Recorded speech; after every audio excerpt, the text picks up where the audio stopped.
I'm seeing online that a lot of people think the only way to pay for graduate school is through paying out of pocket or by shelling out your savings. And while graduate school and just school in the United States is really expensive and access to money is definitely a barrier for many students, people are still going to graduate school. So today I'm sharing the 5 most common ways people pay for graduate school.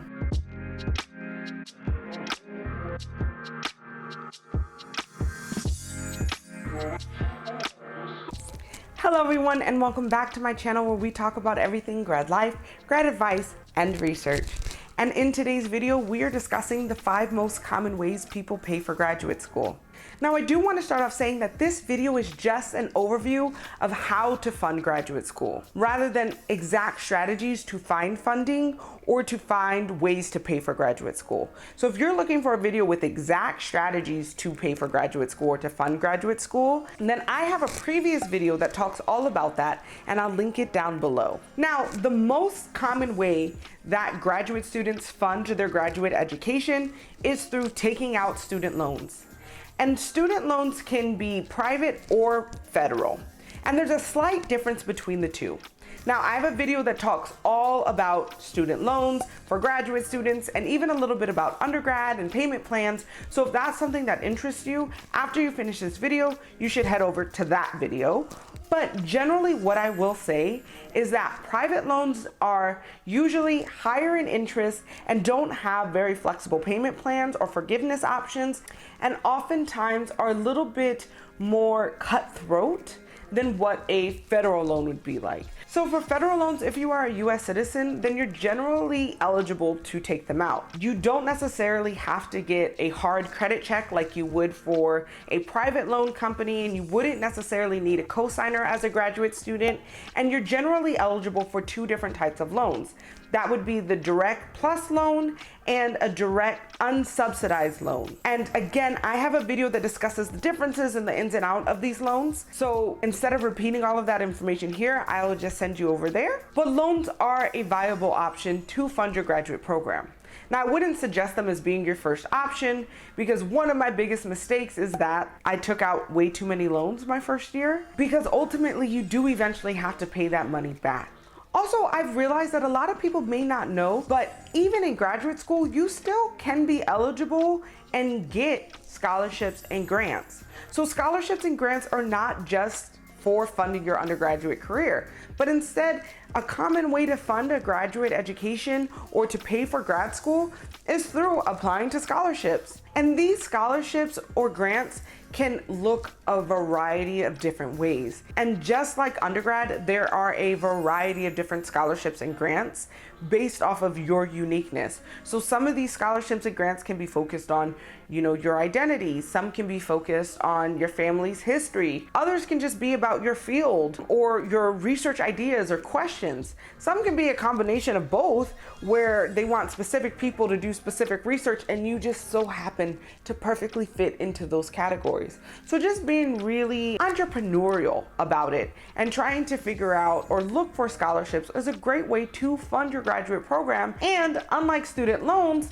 you don't ever have to pay these scholarships or grants back. So they are wonderful because they're literally paying you just to go to school. Now, in grad school, something a little more common than just getting scholarships and grants is getting fellowships or applying to fellowships. Now, fellowships are a little bit different than scholarships or grants. Even though you're still applying like you would for a scholarship or grant, when you apply to a fellowship, it usually comes with something else that you have to do or something else that you get to participate in.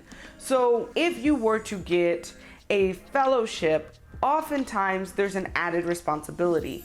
So thinking about the Ford Foundation's pre-doctoral fellowship, you don't have a job per se for that one, but you are expected to participate in conferences, go to meetings, and be a part of this kind of community or professional development process to help you become a more professionalized, prepared graduate student or future professor. And so fellowships can often look like jobs as well. So if you get a fellowship, it may require you to teach a certain amount of classes, or it may require you to write a certain amount of conference papers. So it's not as here's money, go to graduate school and enjoy as a scholarship and grant, but it's still pretty good deals because nothing that they're going to ask you to do is going to necessarily harm you. It may take some time away from something else that you may want to do, or it may be a little extra stress, but generally they're paying you to go to grad school and then get an added oomph, like an added level of certification or level of sophistication or professionalization to help you ultimately be successful. So I really think fellowships are amazing because they're not just giving you money, but they're also working to prepare you for life post-graduate school. Now this next one isn't actually all that common, but it definitely is possible.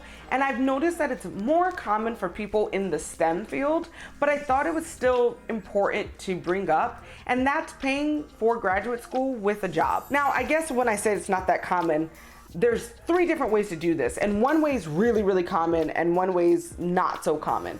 So the not so common way is that you have a job that wants you to go to grad school so you can continue to progress in their company, so they don't have to worry about hiring other people, but rather they're seeing it as an investment of training their employees. This happens a lot if you're an engineer, or maybe if you're a business major, your jobs are going to maybe give you an opportunity to go get a PhD or go get an MBA so you can come back to work with more knowledge to help the company. This doesn't really happen in the humanities all that much, but in the humanities, a super common way that this happens is that we get jobs in graduate school. Now, this is not the most ideal butterfly, beautiful way to go through grad school because a job is a job is a job and it requires extra work. But if you work in academic student employee positions, you oftentimes get fee remissions, tuition waivers, and a stipend on top of that. Now, I don't think anybody who works at their university will end up rich or having this huge savings, but it is a way that people are able to offset the cost of their tuition or offset the cost of their graduate program. A middle one that happens a lot in between the 2 frequencies, so I think most graduate students work as academic student employees, and very few students get to get their job that's outside of the university to pay for their school. There is a middle one where you just continue to work your job and work full-time, go to school part-time, or work part-time and go to school full-time at a company outside of the university. And so you wouldn't get the fee waivers or the tuition remission, but if you make enough money with your 9-to-5 job or with your consistent job, then that's a way that people have also worked to fund their graduate programs. And then of course you get something called a graduate package when you get into a graduate program. Now everybody's graduate package looks completely different, and I'm really including it just so if you are unfamiliar with how graduate school works, you get this vocabulary. But a grad funding package is an agreement or a contract that your university or your department has made with you to show you how much money they're willing to give you through your graduate program. Now, again, this looks different for everybody, but within a graduate package, there may be stipends that your department is giving you for no other reason than you are their graduate student and they've accepted you. There may be jobs like academic student employee positions that are guaranteed positions for you in later points, or it could be grants or scholarships that you won through your application to the graduate program. So this graduate funding package really only presents one added way that people pay for their graduate school, and that's by getting a stipend or just money given to them by their department. And depending on your field, this can vary on how frequent or how often people get this. But every graduate funding package is going to tell you how much money your university and department are going to give you. And I know I've said it a billion times, but like for me, I was given a graduate funding package that said nothing. I wasn't going to get any money. But there are other people who were able to earn different amounts of grants or scholarships, and that was included in their graduate funding package. So it really depends on you, the program that you're applying to, how well they are funded or endowed, and the amount of support they're able to give you. But a grad funding package really is just a combination of a bunch of different monies that your university is allotting to you so you can pay for your graduate program. Now, like I said, I have a ton of videos that are already discussing more of the details, like student loans and how to get academic student employee jobs like a TA-ship or graduate student researchers, or my 5 strategies of finding funding. So if that interests you, definitely check out those videos and hit subscribe. And if you found at least 2 things useful, don't forget to hit the thumbs up so others know that this video has good quality content. And as always, if you have any questions or video suggestions, leave them in the comments down below. Thank you so much for watching, and I will see you next week.